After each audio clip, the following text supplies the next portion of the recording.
नमस्कार मित्रों, गिरीश पंकज की आवाज़ में एक बार फिर आपका स्वागत है। आज मैं कोई राजनीतिक चर्चा नहीं करूंगा। एक महत्वपूर्ण सामाजिक मुद्दे पर बात करने का मन है। अभी हाल ही में हमने 3 मामले ऐसे देखे जिसने हम सबको चकित किया। सबसे पहला मामला सामने आया पाकिस्तान की सीमा हैदर का, जो अपने 4 बच्चों के साथ भारत आ गई। सचिन नामक एक युवक के साथ रहने वह कहती रही कि मैं इसके साथ शादी करूंगी, घर बसाऊंगी। पबजी गेम खेलते खेलते दोनों में प्यार हुआ और नौबत यहाँ तक आ गई।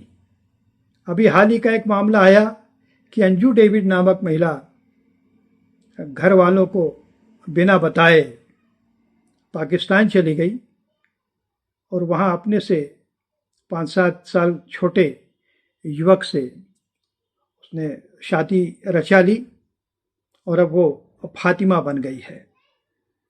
इन दोनों मामलों की चर्चा होती रही। अचानक एक तीसरा मामला सामने आ गया कि पोलैंड की एक महिला, उम्रदराज महिला, अपनी बच्ची के साथ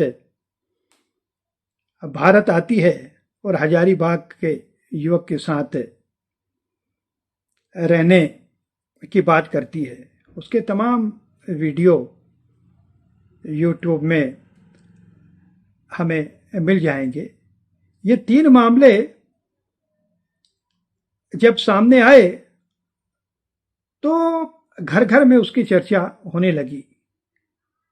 मैं इसे दूसरे कोण से समझने की कोशिश करने लगा कि तीनों महिलाएं शादीशुदा हैं, बाल बच्चे वाली हैं, लेकिन फिर भी वे असंतुष्ट हैं।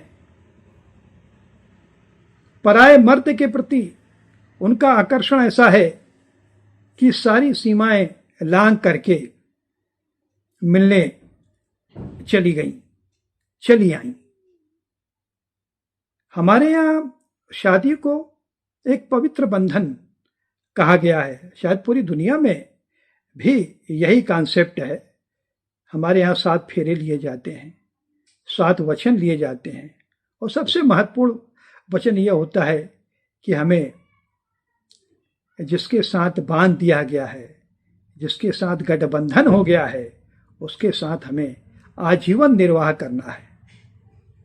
भारतीय समाज में तो ये कहा गया है कि स्त्री एक बार शादी हो करके जब ससुराल चली जाती है तो वहां से उसकी लाश ही निकलती है।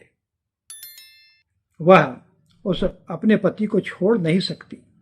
यह एक समर्पण की भावना थी और वर्षों तक ये सब चलता भी रहा।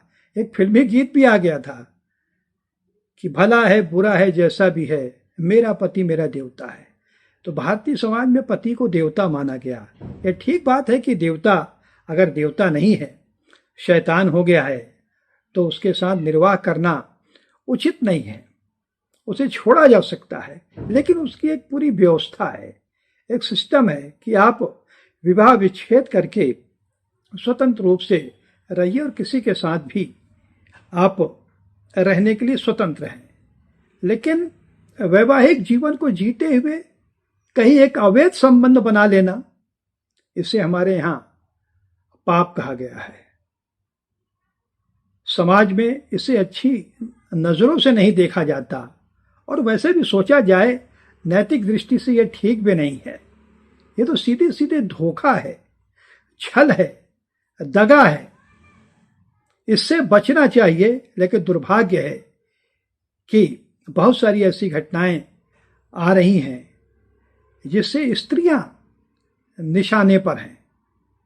ज्योति मौर्य वाला हादसा हम सबको पता है कि उसके सफाई कर्मी पति ने उसे पढ़ा लिखा करके अफसर बना दिया।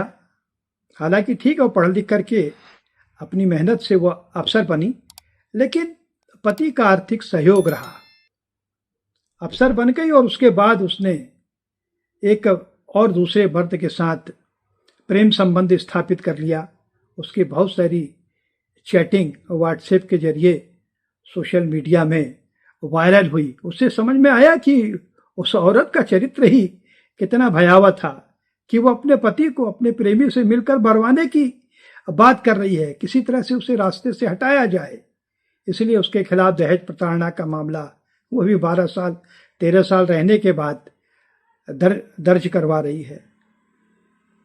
उस घटना के बाद तो हालत ये हुई कि बहुत सारे युवकों ने अपनी पत्नियों को कोचिंग क्लास से वापस बुलवा लिया कि नहीं, अब हमें आगे नहीं पढ़ाना है, पता नहीं कल ये पढ़ लिख करके अफसर बन जाएगी, कुछ बन जाएगी तो हमें धोखा देगी, हमें छोड़ करके कहीं और चली जाएगी। तो ऐसी सामाजिक स्थिति भारतीय समाज में देखने को मिल रही है जो पीड़ादायक है। हम भारतीय स्त्रियों को देवी के रूप में देखते रहे हैं, पूजते रहे हैं। यत्र नारीस्ते पूजन्ते रमन्ते तत्र देवता, हमने कहा। लेकिन आज उनके जीवन में जो असंतोष उमड़ रहा है वह देख के हैरत होती है कि क्या ये वही स्त्रियां हैं जिन्हें हम बहुत आदर देते थे, सम्मान दिया करते थे। लेकिन ऐसी क्या स्थिति अचानक हो गई कि वे अपने घर परिवार को, अपने पति को धोखा दे करके पराये मर्द से जा करके रिश्ता कायम कर लेती हैं। तो ये एक ऐसा सामाजिक मुद्दा है जिस पर आज गंभीरता के साथ विचार करने की जरूरत है। ये अभिभावकों का दायित्व है कि वह अपनी बच्चियों को नैतिक रूप से इतना समृद्ध करें कि वो किसी मोह में पड़ करके अपने जमे जमाए घर को तोड़ने की कोशिश न करें। इसलिए स्त्री को सहन शक्ति का प्रतीक बताया गया है। स्त्री की तुलना धरती से की गई है। एक गाना आया था, धरती की तरह तू दुख सह ले और सिंदूर की लाज बचाने को अंगार पे आज तू चलती जा। तो औरत को उसी तरह से हमारे समाज में प्रशिक्षित किया गया कि तकलीफ सहकर भी तुम्हें परिवार के साथ रहना है, पति के साथ रहना है, जैसा भी हो पति के साथ तुम्हें निर्वाह करना है। हालांकि जब अति हो जाए, अति सर्वत्र वर्जयति, अगर अति हो जाए, पति दुराचारी है, अत्याचारी है, शराबी है, कबाबी है, व्यभिचारी है, तो स्वाभाविक है उसे छोड़ा जा सकता है, एक नई राह पर निकला जा सकता है। लेकिन सब कुछ ठीक ठाक होते हुए भी अगर इस तरह का कोई दृश्य आए कि कोई अपने बच्चों के साथ अचानक बिना बताए चला जाए और कहीं जा करके दूसरे व्यक्ति के साथ वैवाहिक जीवन स्थापित कर ले, तो ये तय मान के चलिए कि ऐसा वैवाहिक जीवन लंबे समय तक नहीं चल सकता। जो औरत आज अपने पति को धोखा दे करके अपने प्रेमी के साथ नया जीवन जीने निकल पड़ी है, कोई भरोसा नहीं कि कल वह उसे भी धोखा दे दे। तो ये धोखे का खेल कब तक चलता रहेगा, इस पर विचार करना चाहिए। और जैसा भी हमें पति मिला है उसके साथ जब तक हो सके निर्वाह करने की कोशिश करनी चाहिए।